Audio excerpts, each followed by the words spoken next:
pasti dia muji Allah. Itu kalau orang diridhoni Allah itu wali betul. Itu untuk jadi wali itu gampang. Kamu makan ridho, kamu nginjak buminya Allah ridho seneng, kamu hidup keseharian aman seneng.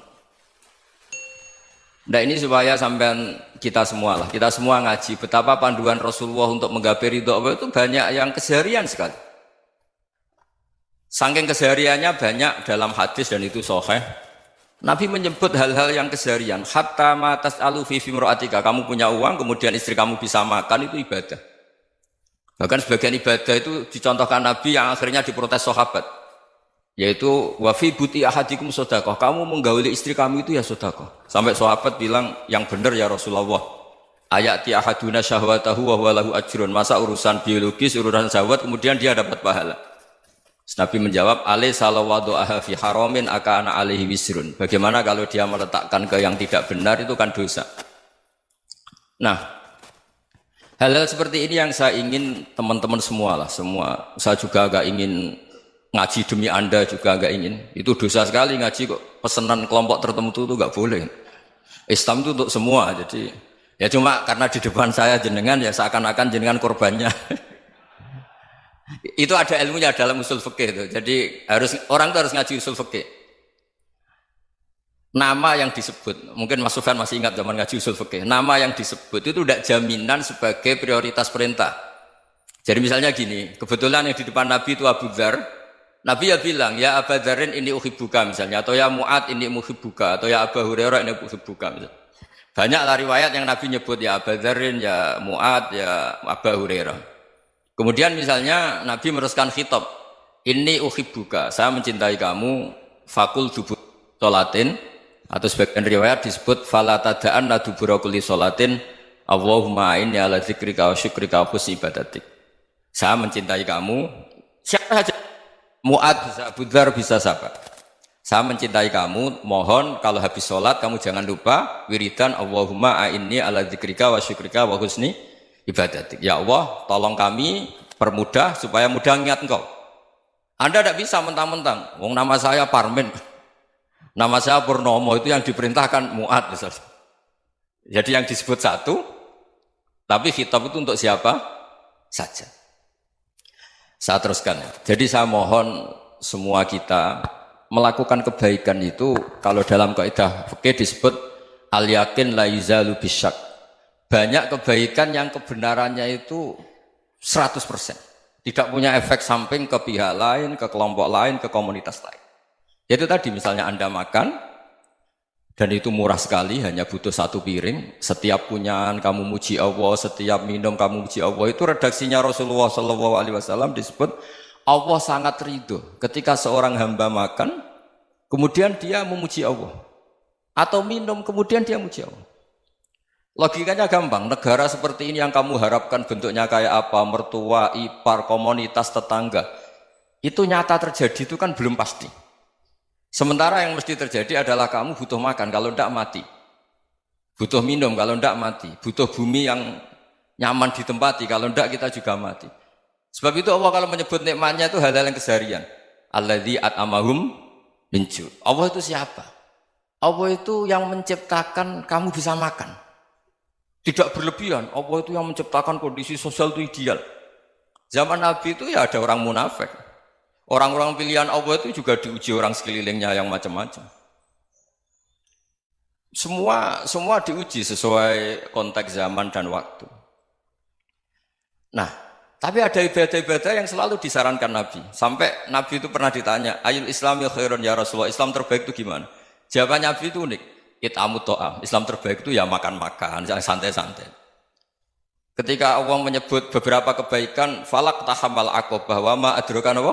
Mal aqobah. Terusannya apa? Fakku rokobah. Terusannya apa? Au it'amun fiyaumin di masubah. Ya itu acara makan-makan itu juga Islam. Kenapa? Ya bayangkan kalau tidak ada makanan, kita mati kan? Kondisi sosial tidak ideal itu Anda masih gak apa-apa, tapi kalau Anda tidak makan, Anda tidak minum, kamu punya istri cerewet masih bisa hidup, punya mertua cerewet masih bisa hidup, tapi kalau tidak makan bisa mati. Berarti penting mana istri sama makan? Penting mana? Makan. Semoga istri Anda dengar, nanti kamu disuruh makan tapi pulang deh. Itu kalau dibahasakan makan masih memahami. Penting mana nasi satu piring dengan istri. Nggak ada nasi mati, nggak ada istri belum mati. Penting mana? Gak berani jawab kan? Nah, ternyata Anda ada garang kan di depan istri. Jadi saya mohonlah, mungkin Mas Sufyan Sauri tadi yang bisa bantulah. Teman-teman tuh ngaji yang keseharian saja. Karena kita nyari ridha Allah itu berdasar firman Allah. Dan firman Allah itu menyebut keseharian tuh riang, gampang. Yaitu tadi misalnya wa min ayatihi manamukum bil laili wan nahar. Termasuk ayat-ayat Allah itu kamu tidur. Maka dulu itu ada guyonan, ada tokoh Mu'tazilah, kelompok dalam Islam yang berpikir manusia itu bisa menentukan ikhtiarnya sendiri. Karena saya bisa duduk, duduk, ingin berdiri, berdiri. Karena kelompok ini nggak terima kalau semua kehendak Allah, nanti bagaimana kalau semua kehendak Allah kok ada hisab ya, ada sanksi.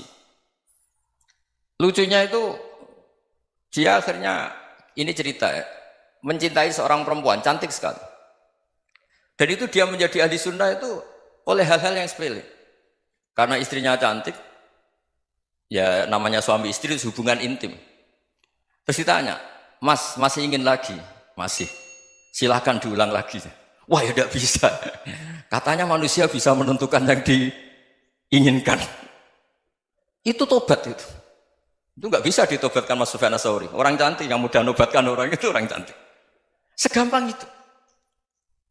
Akhirnya kita tahu, makanya kalau dalam kitab Hikam itu disebut al-aqil mayyakul madza yaf'alu wa hubi wal ghafil mayyakul madza af'al. Orang yang punya akal karena sadar ini wilayah Allah, semua milik Tuhan.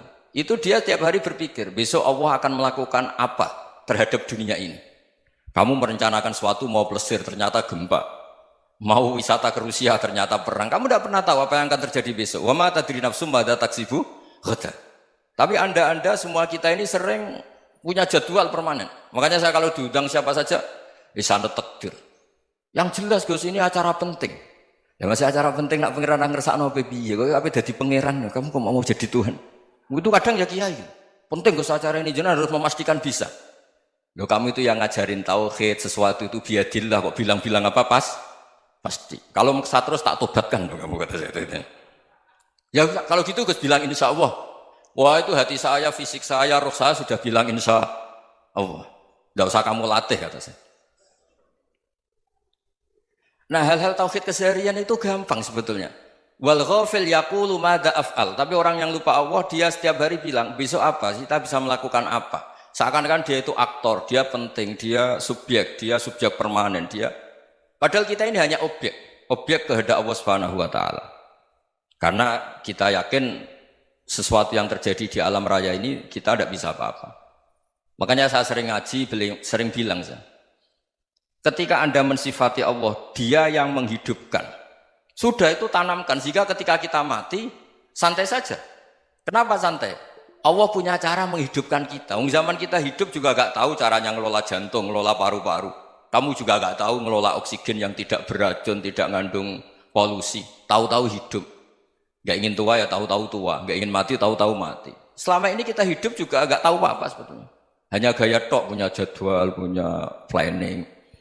Kalau kamu bisa menentukan pilihan Anda, pasti Anda istrinya cantik, 4 neriman semua, kona'ah semua. Nyatanya enggak kan? Sudah 1 jelek, cerewet.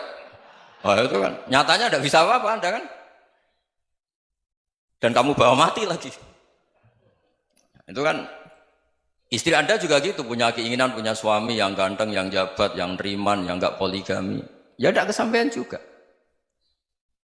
Kalau kita ngitung tingkat kegagalan kita itu gagal terus.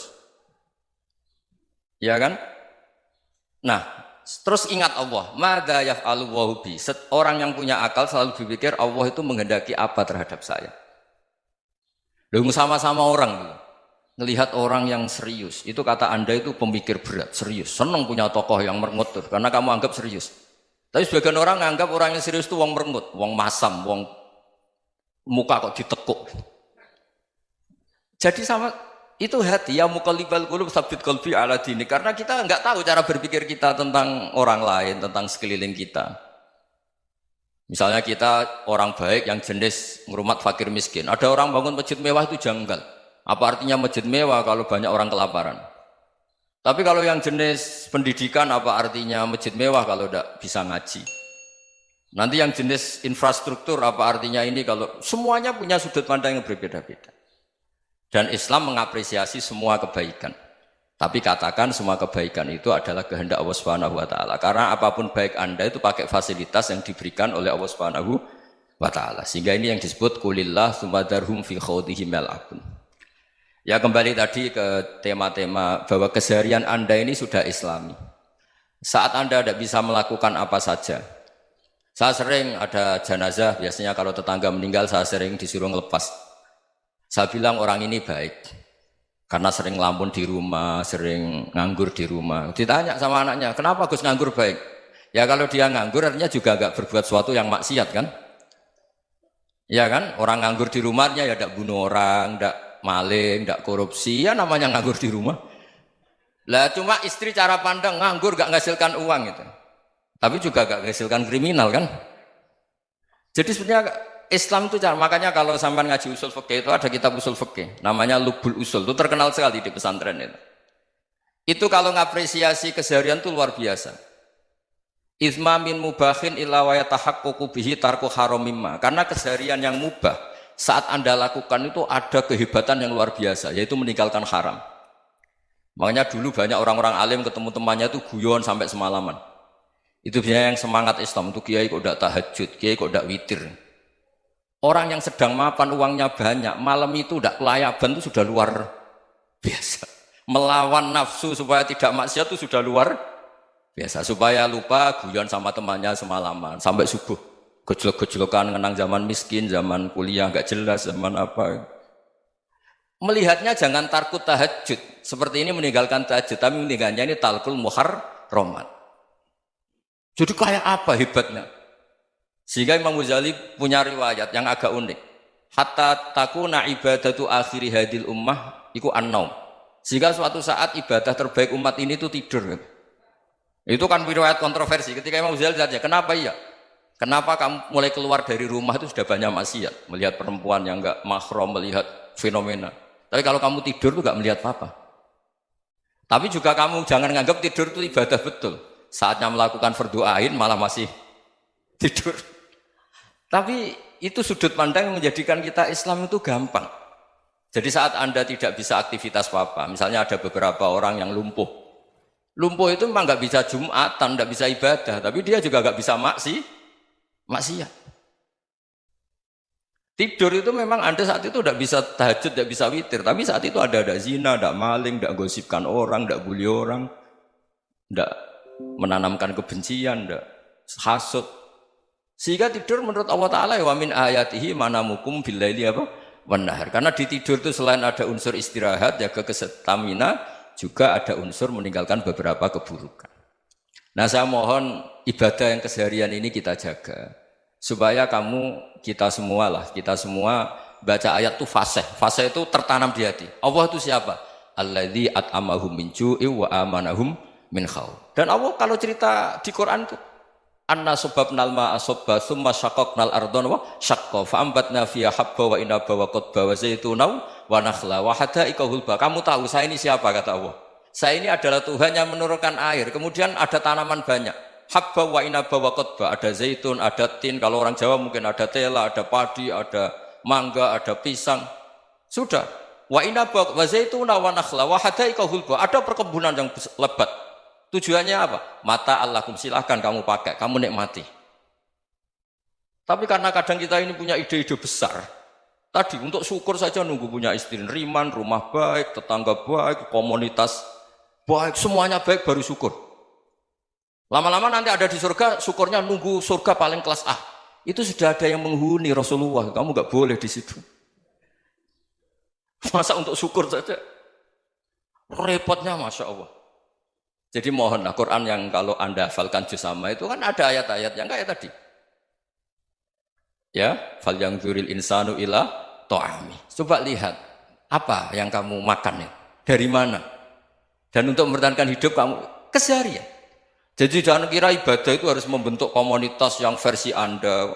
Ibadah itu harus hal yang mulu-mulu. Kesehariannya Anda alami. Loh ini saya tidak bikin-bikin. Saya ngaji bukan karena berdasar pesanan. Itu ayat yang saya baca kan betul ada ayatnya kan. Fal yang dzuril insanu ila tu'ami anna sababnal ma'a sabba thumma syaqqaqnal ardo syaqqa fa ambasna fiha habba wa inaba wa qadba wa zaituna wa nakhla wa hadaiqa ghulba. Terusannya apa? Mata'al lakum, silakan kamu nikmati. Mata itu silakan kamu nikmati. Ya kayak sampean dikasih hidangan ya makan. Ya sudah makan, habis makan ya minum, habis itu ngantuk ya tidur, ya sudah normal-normal saja. Kayak apa indahnya Islam? Tapi Anda mencari Islam yang gimana lagi? Nah itu yang diajarkan guru-guru kita, diajarkan sanad kita sampai Wali Songo, sampai Rasulullah SAW.